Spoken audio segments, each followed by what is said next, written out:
Do you want that amazing game or product you're building to reach millions of people?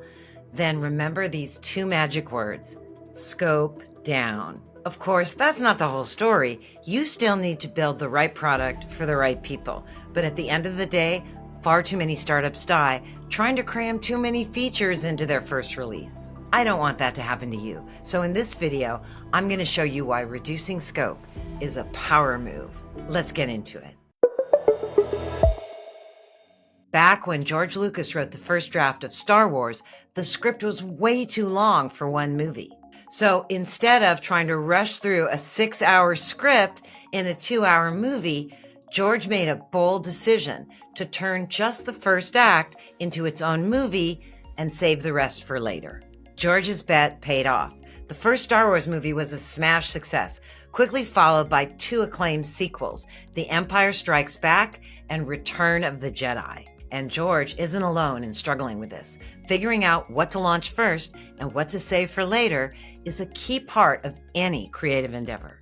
Even when you're an experienced creator, reducing scope is never easy. Just ask Starr Long, veteran game developer and director of the groundbreaking MMO Ultima Online. He's intimately familiar with the pressure to keep making your game better. No one ever remembers when you ship. Everyone remembers how you ship. And the translation of that is the quality of the product at the time you deliver it is what everyone remembers. No one remembers the actual date it happened. And yes, I understand there are budgetary considerations, but that's where your dial of scope comes in.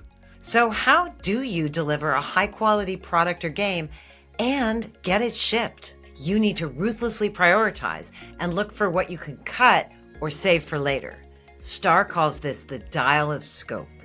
And the one thing I will always push the team and push clients and say is you have to prioritize. If you're going to give yourself enough time, is like just adjust scope. You may think you need all of this stuff, but you don't.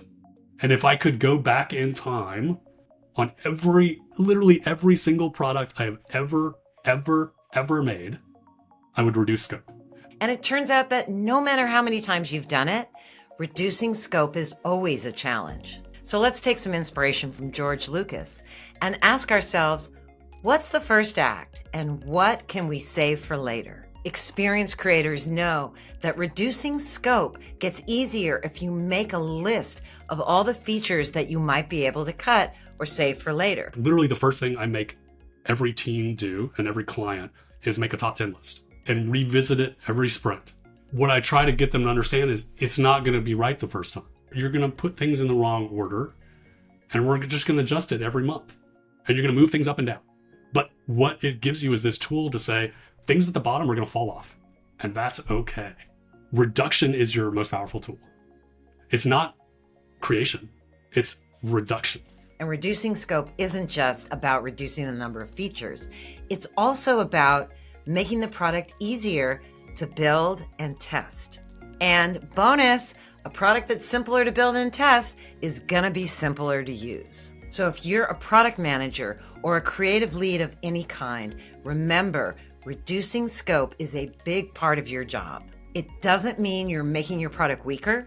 It means you're making your product more focused. As Steve Jobs said, the most important decisions you make are not the things you do, but the things that you decide not to do.